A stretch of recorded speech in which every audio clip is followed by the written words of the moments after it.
words, notepad window, text editor, editing. 1.1 Unexpected house guest. One fine afternoon, as the sun cast its warm, golden rays over the fields of Green Gables, Anne Shirley was busying herself with her daily chores. Marilla had left her in charge of the house, as she was to visit Rachel Lindy for the day.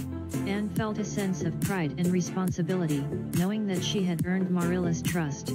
As Anne was setting the table for dinner, she heard a faint knock on the door. Puzzled, she approached and opened it, revealing a young girl, no more than 10 years old, standing on the doorstep. Her clothes were tattered, and her face was smeared with dirt. Her large, brown eyes were filled with a mixture of fear and hope. "Excuse me, miss," the girl stammered, her voice trembling. "I'm so sorry to bother you, but I've been walking for days, and I'm terribly hungry. Might you have some food to spare?" Anne's heart went out to the girl immediately. She remembered all too well her own experiences of being alone and hungry, and she couldn't bear to see this child suffer. "Of course, dear," Anne replied, her voice filled with warmth and kindness. "Come in and sit down. I'll fix you something right away." The girl stepped into the cozy kitchen, her eyes wide with wonder at the sight of the lovingly tended home. As Anne bustled about, preparing a plate of food for the girl, she couldn't help but ask, "What's your name, dear? And where have you come from?" The girl hesitated for a moment before answering, "My name is Emily, miss. I've come from the orphanage in Hopetown. I ran away because, well, it wasn't a very nice place to live." Anne's eyes filled with empathy as she listened to Emily's story.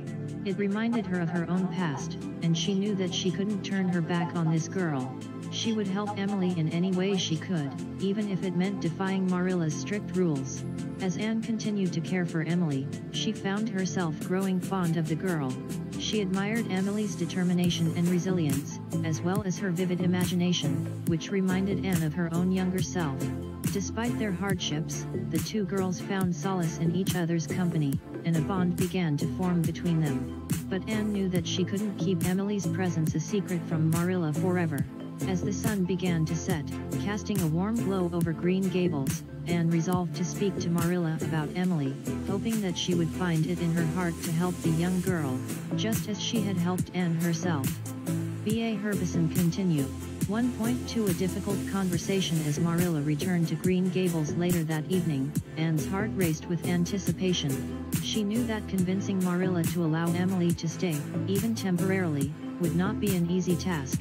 Marilla had a strict sense of propriety, and Anne could only imagine the disapproval that would cloud her face upon hearing of the unexpected guest. Gathering her courage, Anne approached Marilla as she entered the house. "Marilla, there's something I need to talk to you about," she began hesitantly. Marilla raised an eyebrow, her gaze flickering with suspicion. "What is it, Anne?" she asked, her voice stern. Anne took a deep breath, her words tumbling out in a rush. "There's a girl named Emily who came to our door this afternoon. She's run away from the orphanage in Hopetown, and she's had such a hard life. I couldn't just send her away, Marilla. I've been taking care of her, and I think we should help her." Marilla's eyes narrowed as she listened to Anne's story. "I understand your concern, Anne, but we can't simply take in every stray child who comes knocking at our door. It's not our responsibility, and it's not proper." Anne's eyes shone with determination. "I know it might not be proper, Marilla, but it's the right thing to do. Emily needs our help, and I believe we can make a difference in her life. Just like you did for me." Marilla sighed heavily, torn between her sense of duty and her love for Anne. She knew that Anne's heart was in the right place, but she also understood the potential complications that could arise from harboring a runaway. "I'll think about it, Anne," she said finally. "But for now, let's make sure Emily has a place to sleep tonight." Anne's face lit up with gratitude as she led Marilla to the small guest room where Emily was resting. As the two women watched the girl sleep, their hearts softened, and they knew that, for better or worse, they had become entwined in her fate. Together, they would face the challenges that lay ahead, and do everything in their power to help Emily find the happiness and security she so desperately sought. B.A. Herbison continue. 1.3 The visit to the orphanage the following morning, Anne, Marilla, and Emily set off on a journey to Hopetown. Marilla had decided that the best course of action would be to speak with the orphanage's matron and inform her of Emily's whereabouts. She hoped that by doing so, they could come to an understanding and help Emily without causing any trouble. Upon arriving at the bleak, gray building, Anne's heart ached for Emily and the countless other children who had been forced to call this place home. The orphanage was a stark contrast to the warmth and beauty of Green Gables, and Anne couldn't help but feel a surge of protectiveness for the girl at her side. As they were ushered into the matron's office, Marilla took the lead, explaining the situation with a calm, authoritative voice. The matron, a stern, middle-aged woman with a pinched face, listened intently, her expression unreadable. When Marilla finished speaking, the matron fixed her gaze on Emily. "Is this true?" she asked, her voice cold. Emily nodded, her eyes downcast. "Yes, ma'am," she whispered. The matron sighed, her demeanor softening ever so slightly. "It's not that I don't sympathize with your situation, Emily, but you must understand that running away only complicates matters. We have rules and procedures in place for a reason." Anne could no longer hold her tongue. "But, ma'am," she interjected, "surely there must be a better solution than forcing Emily to return to a place where she's so unhappy. Can't something be done to help her?" The matron studied Anne for a moment before responding. "We will look into her case and see if there are any other options. In the meantime, I will allow Emily to stay with you at Green Gables, under the condition that she is returned here if a more suitable arrangement cannot be found." Marilla nodded, grateful for the temporary reprieve. "Thank you, ma'am. We'll do everything we can to ensure Emily's well-being." As the trio left the orphanage, Anne's heart swelled with hope. Though the future was uncertain, she knew that Emily's life had been forever changed, and she was determined to do everything in her power to make sure it was a change for the better. B.A. Herbison Continue 1.4. Emily's first day at school. Anne couldn't help but feel a mix of excitement and worry as she prepared Emily for her first day at Avonlea School. Emily, still shy and unsure of herself, looked to Anne for guidance and reassurance. "You'll love school, I promise," Anne said, helping Emily adjust her pinafore. "The other children might seem a little intimidating at first, but they're all really kind once you get to know them." Emily's eyes widened. "Will I make friends, Anne?" she asked nervously. Anne smiled and hugged her. "Of course you will. Just be yourself, and you'll find that people will be drawn to your sweet and gentle nature." Together, Anne and Emily walked the familiar path to school, with Anne regaling her new sister with stories of her own adventures and the many friends she had made along the way. As they approached the schoolhouse, Emily clutched Anne's hand tightly, her face pale with anxiety. Inside, the other children whispered and stared as Emily took a seat beside Anne. Although the attention was overwhelming, Emily tried her best to remember Anne's advice and focus on her lessons. At recess, Anne introduced Emily to Diana, Ruby, and the other girls. They all seemed curious about the new arrival, and Emily blushed under their scrutiny. It wasn't long, however, before the girls were chatting and laughing together, with Emily slowly coming out of her shell. As the day went on, Emily began to feel more at ease, both in the classroom and with her new peers. By the time the final bell rang, she had made a few tentative friendships and was eager to return to school the next day. That evening, as Anne and Emily recounted their day to Marilla, it was clear that Emily's first day at school had been a success. Marilla smiled, grateful that her decision to bring Emily into their home had not only given the girl a chance at a better life but had also enriched their own lives in the process. B.A. Herbison Continue 1.5. The school spelling bee. The excitement was palpable at Avonlea School as the students prepared for the upcoming spelling bee. The children were eager to showcase their spelling prowess, and a friendly rivalry had formed between Anne and Gilbert, both determined to outdo each other. Emily, too, had discovered a talent for spelling and was determined to make her new family proud. Anne and Marilla had spent countless evenings helping her practice, and she was eager to prove herself. On the day of the spelling bee, the schoolhouse was abuzz with anticipation. The students took their seats, and the competition began. One by one, the children stepped up to the chalkboard and took their turn, with some succumbing to nerves while others spelled their words with ease. As the competition progressed, it became clear that Anne, Gilbert, and Emily were the front runners. The tension in the room grew as the words became more challenging, and the audience held their breath with each new round. Finally, it came down to the last few words. Anne, Gilbert, and Emily stood at the front of the classroom, their faces a mixture of determination and anxiety. Miss Stacy read out the next word, chrysanthemum. Anne stepped forward, her brow furrowed in concentration. She spelled the word slowly and deliberately, her confidence growing with each letter.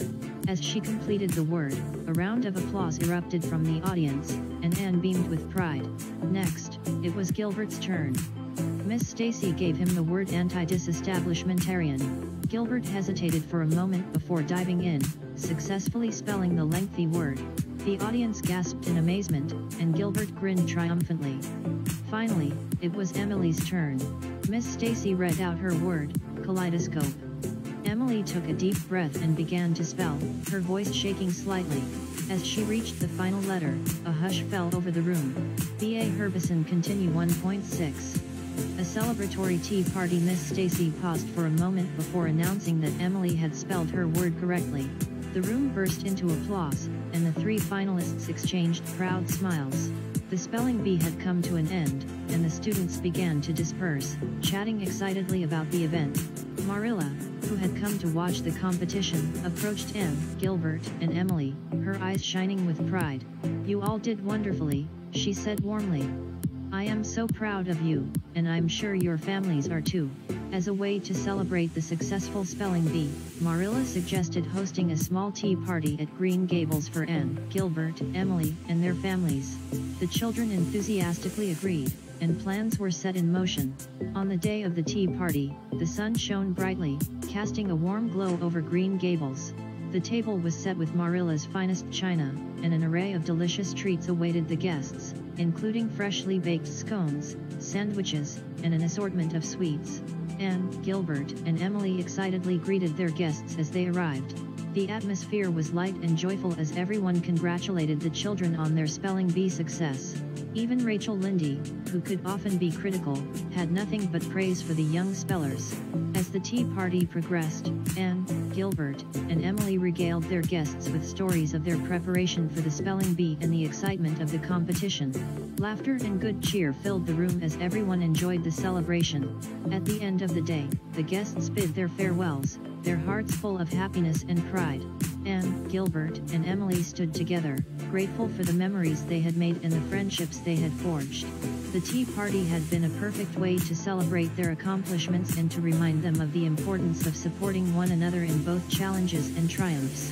B.A. Herbison Continue 1.7. A day at the seashore. A few days after the tea party, Anne and her friends were still basking in the glow of their spelling bee success. Gilbert suggested that they all take a day trip to the seashore to celebrate further and enjoy the beauty of Prince Edward Island. Anne, Gilbert, and Emily eagerly agreed, and they set off early one morning, carrying a picnic basket filled with sandwiches and treats Marilla had prepared for them. The friends walked the familiar path to the shore, taking in the scent of the salty sea air and the sound of the waves crashing against the rocks.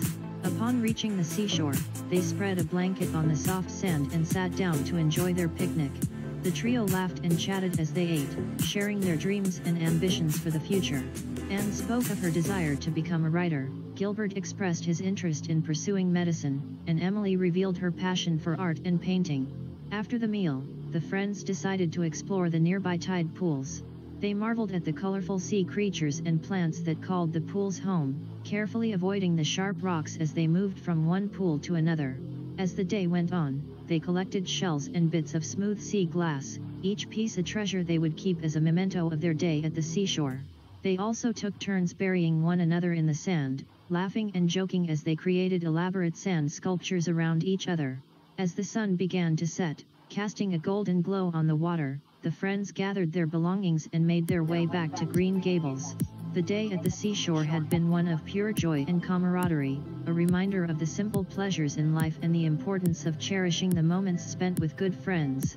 B.A. Herbison Continue 1.8. A forgotten diary. One rainy afternoon, Anne found herself alone in the Green Gables attic, searching for a book to read. As she rummaged through the piles of dusty volumes and long-forgotten trinkets, she stumbled upon a small, leather-bound diary hidden in the corner. Curious, Anne opened the diary to find that it belonged to Marilla's mother, a woman Anne had only heard brief stories about. With a mixture of excitement and reverence, Anne began to read the pages, each entry offering a glimpse into the life of a woman she had never met but felt an immediate connection with. The diary revealed the dreams and disappointments of Marilla's mother, her hopes for her children, and her love for her husband. It was a raw and honest account of a life filled with joy, sorrow, and everything in between. As Anne read, she found herself lost in the world of the past, marveling at the similarities and differences between her own experiences and those of Marilla's mother. She felt a profound sense of gratitude for the woman who had come before her, whose words now connected them across the decades. When the rain finally stopped, Anne carefully returned the diary to its hiding place, determined to share her discovery with Marilla. She knew that the diary would be a treasure to Marilla as well, a reminder of the woman who had shaped their lives in so many ways.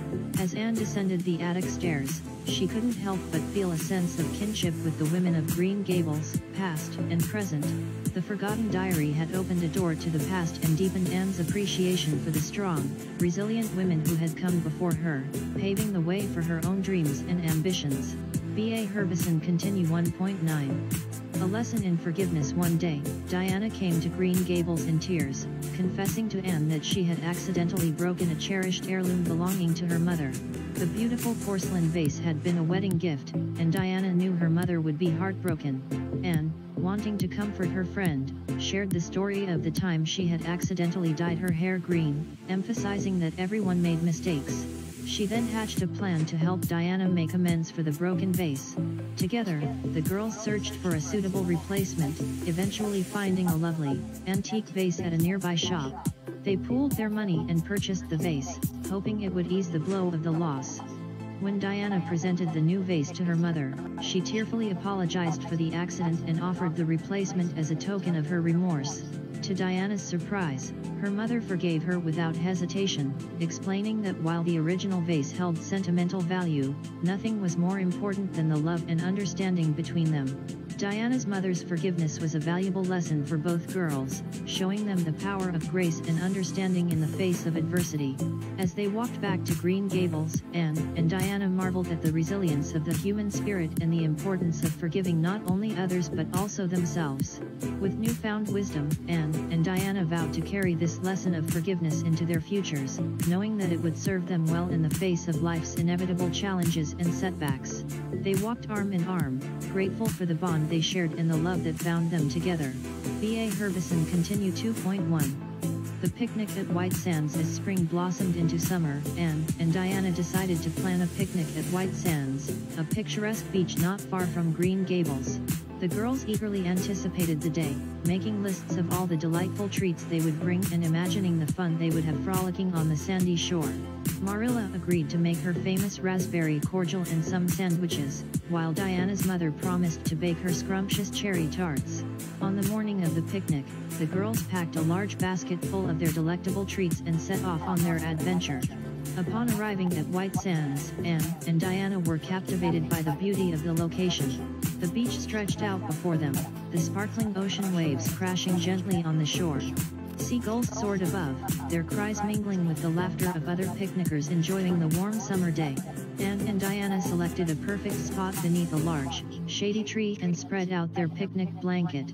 They feasted on the delicious food, sipping Marilla's raspberry cordial and laughing at the antics of the seagulls that tried to swoop down and steal their cherry tarts. After lunch, the girls ventured down to the water's edge, where they removed their shoes and stockings and waded into the cool, refreshing waves. They splashed and played, laughing and shouting as the water lapped at their ankles, the sun warming their faces.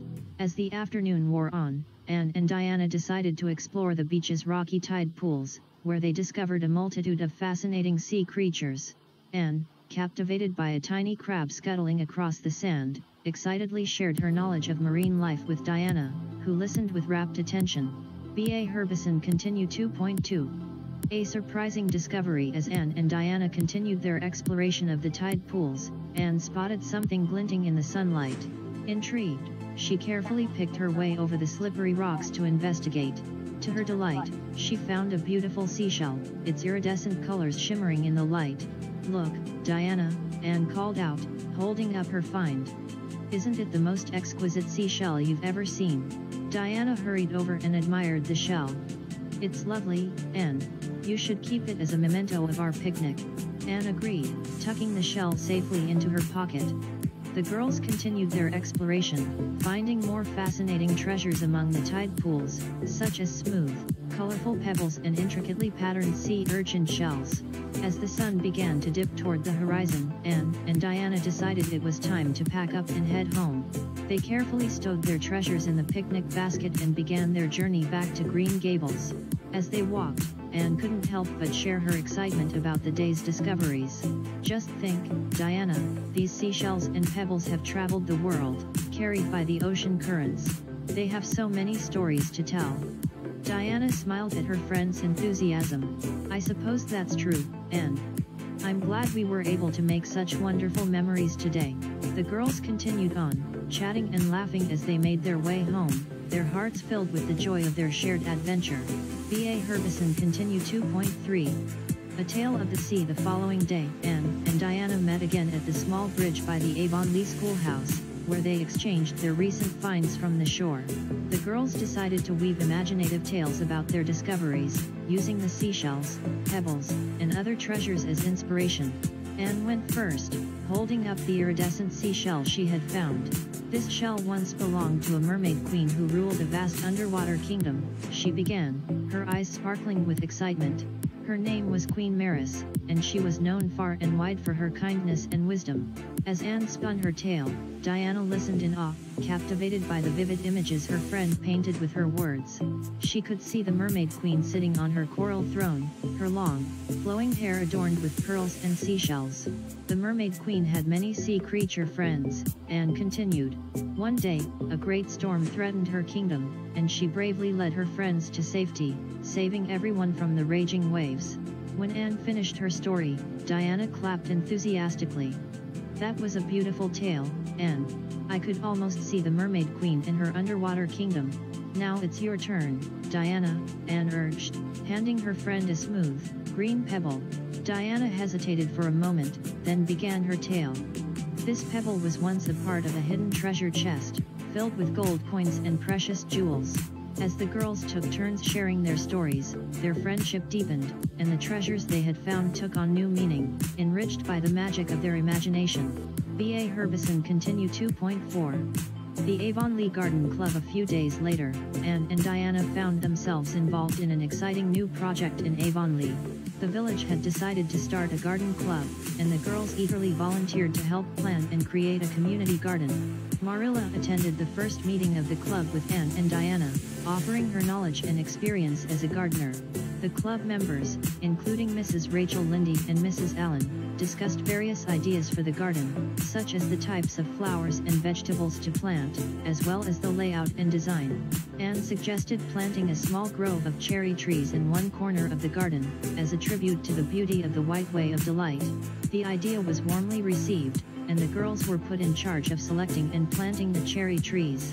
Over the following weeks, Anne and Diana worked diligently with the other members of the Avonlea Garden Club to bring their vision to life.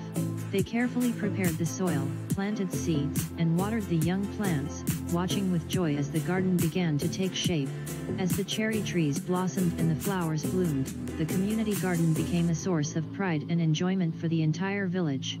Anne and Diana spent many happy hours tending to the plants and marveling at the beauty they had helped create. And as the garden grew, so too did the girls' friendship, rooted in the shared experiences and memories they were creating in their beloved Avonlea. B.A. Herbison continued 2.5. The poetry competition. One day, as Anne and Diana were perusing the pages of a newspaper, they came across an advertisement for a regional poetry competition. The grand prize was a collection of books by their favorite poets, and the girls were instantly intrigued. Anne, with her talent for words and love of poetry, decided to enter the contest. Diana, ever the supportive friend, encouraged Anne in her endeavor and offered to help her revise and polish her submission. 4 days, Anne poured her heart and soul into crafting a poem that encapsulated the beauty of Avonlea and the enchanting world she had come to know and love. Diana provided thoughtful feedback and encouragement, and together they worked to create a poem they both believed could win the competition. At last, the day arrived for Anne to submit her poem. She carefully transcribed her words onto fine paper, signed her name, and sent it off with a hopeful heart. As they waited for the results, Anne and Diana spent many afternoons discussing the merits of their favorite poets and dreaming of the possibility of winning the grand prize. When the announcement came that Anne's poem had been awarded an honorable mention, the girls were thrilled. Although Anne had not won the grand prize, the recognition of her talent was a victory in itself. The experience had brought Anne and Diana closer than ever and had inspired them to continue pursuing their literary dreams together. B.A. Herbison Continue 2.6. The cherry blossom picnic. As the days grew warmer, Anne and Diana began to plan a special picnic under the cherry blossom trees that lined the road to Green Gables. The girls invited their classmates from Avonlea School and even managed to convince Marilla and Rachel Lindy to join in the festivities. On the morning of the picnic, Anne and Diana prepared a feast of sandwiches, lemonade, and, of course, Anne's famous raspberry cordial. They also packed a basket full of their favorite books, blankets, and games to share with their friends. When everyone arrived at the cherry blossom grove, they were in awe of the sight before them. The delicate pink petals of the blossoms created a canopy overhead, showering the ground in a carpet of pink. It was as if they had stepped into a fairyland, and the beauty of the scene took their breath away. As the day unfolded, the friends enjoyed their feast, read aloud from their favorite books, and played games of tag and hide and seek. Anne and Diana even treated their guests to an impromptu recitation of their favorite poems, including Anne's recently recognized work from the poetry competition. As the sun began to set, casting a warm glow through the blossoms, the friends reluctantly packed up their belongings and said their goodbyes. They all agreed that the cherry blossom picnic had been an unforgettable day, filled with laughter, friendship, and the enchanting beauty of nature. B.A. Herbison Continue 2.7. Marilla's hidden talent. One evening, as Anne and Marilla sat by the fire in the parlor, Anne noticed Marilla humming a soft tune under her breath. Intrigued, Anne asked, "Marilla, I've never heard you hum or sing before. Do you enjoy music?" Marilla looked up from her knitting, surprised by the question. "Well, I suppose I do, Anne.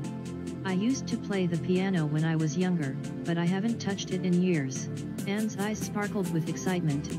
"Oh, Marilla, please play for me. I would love to hear you play the piano." Marilla hesitated, but the eager look in Anne's eyes finally convinced her. The two of them moved to the rarely used piano in the corner of the room. Marilla dusted off the keys and began to play a gentle, lilting melody that filled the room with warmth and emotion. Anne listened, utterly enchanted by Marilla's unexpected talent. She had always admired Marilla for her strength, wisdom, and practicality, but now she felt a new appreciation for the depth and sensitivity that Marilla had hidden beneath her stern exterior. As Marilla finished the piece, Anne clapped her hands in delight. "Oh, Marilla, that was simply wonderful. I never knew you had such a gift for music." Marilla blushed, embarrassed by the praise, but she couldn't help but smile at Anne's enthusiasm. "Well, Anne, it's been a long time since I played, but I'm glad you enjoyed it. Perhaps I'll play again sometime." From that day on, music became a cherished part of Anne and Marilla's life at Green Gables, bringing them closer together and adding a touch of beauty and harmony to their days. B.A. Herbison Continue 2.8. A surprise visit from Rachel Lindy. One sunny afternoon, Anne was busy in the kitchen, attempting to bake a batch of her favorite raspberry scones. Marilla had gone to town for some errands, leaving Anne to her culinary adventures. As Anne carefully measured out the ingredients, she heard a knock at the door. Opening it, she found Mrs. Rachel Lindy standing on the doorstep, looking somewhat flustered. "Oh, hello, Mrs. Lindy. What a surprise to see you today. Do come in," Anne said with a smile. Rachel stepped inside, taking in the scent of baking scones with a raised eyebrow. "Well, Anne, I didn't mean to intrude, but I was passing by and thought I'd stop in to see how you and Marilla were getting on." Anne led Rachel into the parlor and offered her a seat. "Marilla is in town at the moment, but she should be back shortly. Would you like some tea while you wait?" Rachel nodded, and Anne bustled off to the kitchen to prepare the tea. As they sipped their tea and nibbled on scones, Rachel couldn't help but notice the changes in Anne since her arrival at Green Gables. The once impetuous and dreamy girl had matured into a thoughtful and responsible young woman, while still retaining her unique charm and imagination. Rachel sighed, her stern expression softening. "Anne, I must admit I was quite wrong about you when you first came to Green Gables. You've grown into a fine young lady, and I'm proud to know you."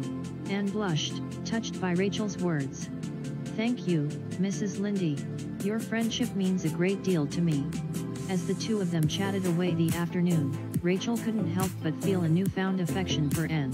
Their relationship, once fraught with misunderstanding and disapproval, had blossomed into a genuine friendship that would last a lifetime. B.A. Herbison Continue 2.9.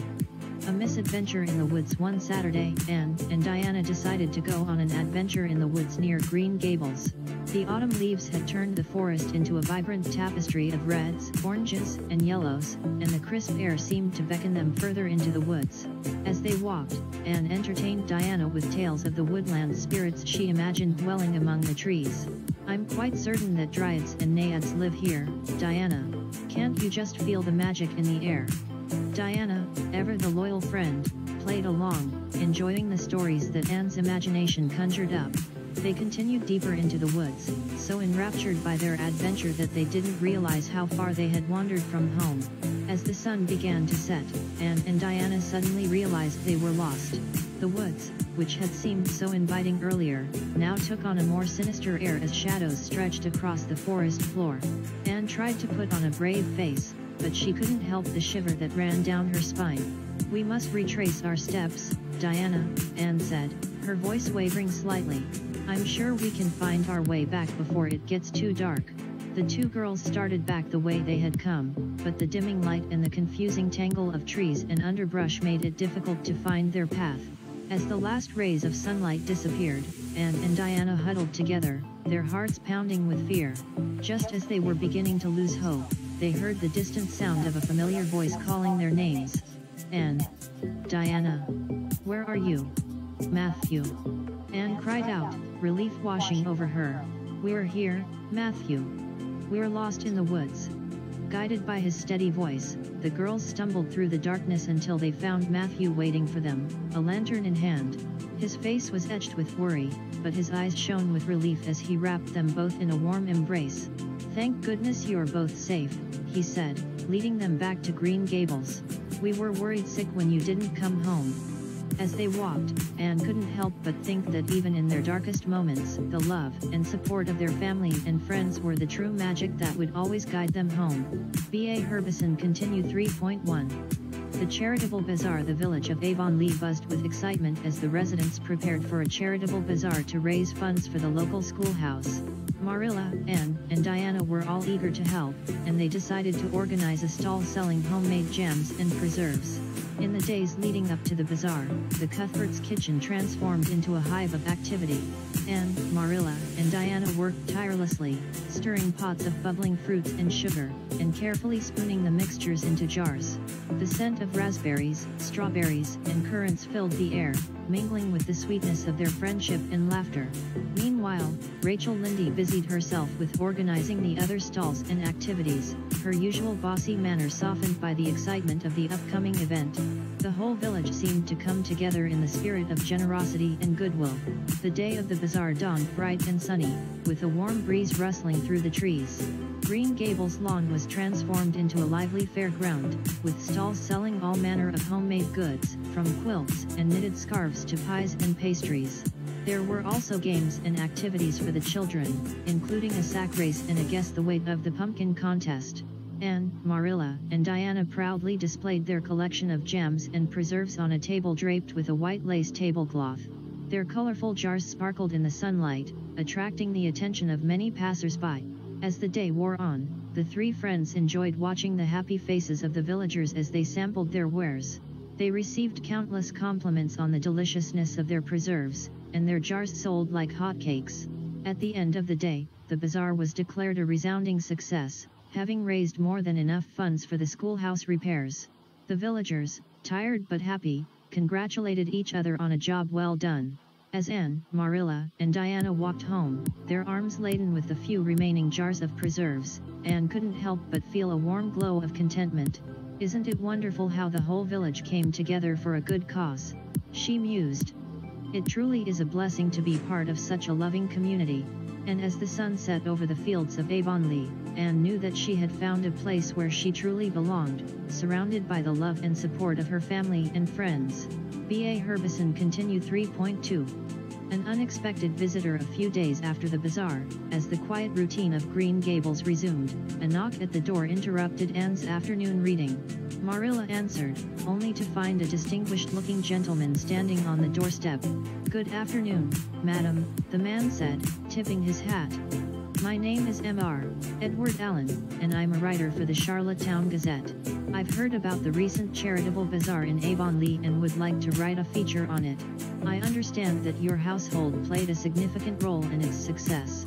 Marilla, both surprised and proud, welcomed Mr. Allen into their home and introduced him to Anne and Diana, who had come to visit. The girls eagerly shared their experiences of organizing the jam and preserves stall, their faces flushed with excitement as they recounted the day.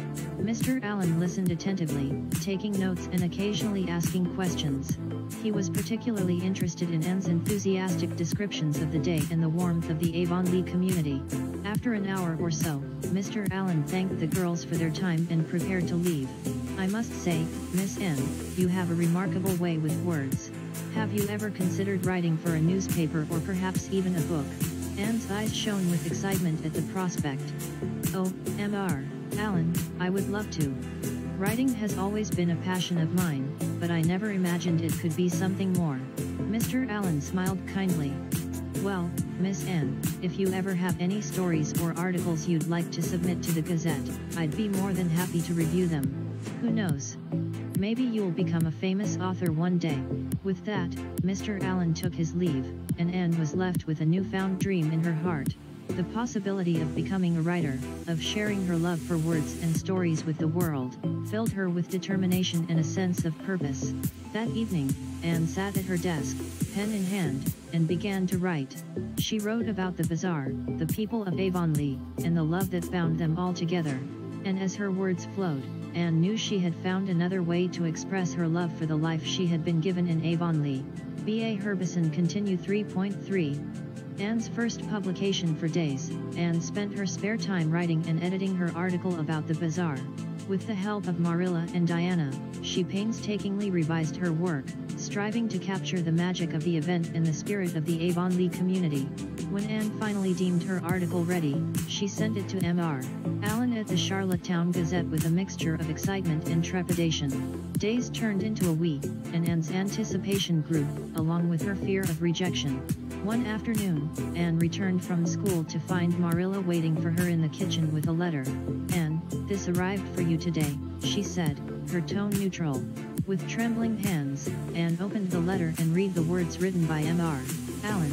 "Dear Miss Anne Shirley, I am pleased to inform you that your article about the Avonlea Bazaar will be published in the next issue of the Charlottetown Gazette. Your writing skillfully captures the essence of the event and the warmth of the community. I am confident our readers will enjoy it. Congratulations on your first publication, and I look forward to receiving more of your work in the future. Yours sincerely, Edward Allen." Anne's eyes filled with tears of joy as she finished reading the letter. "Marilla, my article will be published. I'm going to be a writer." Marilla couldn't help but smile at Anne's happiness. "I'm proud of you, Anne. You've worked hard, and you deserve this success." When the Gazette was published, Anne's article received praise from readers far and wide, and the people of Avonlea swelled with pride for their young writer. Anne's first publication had not only made her dream of becoming a writer a reality, but it had also brought her community closer together, showcasing the power of words to create bonds that would last a lifetime. LN1, COL8, 100%, Windows, CRLF, UTF-8, title bar, system, menu item, collapsed, menu key space. Settings window. Use narrator, turn on exiting narrator.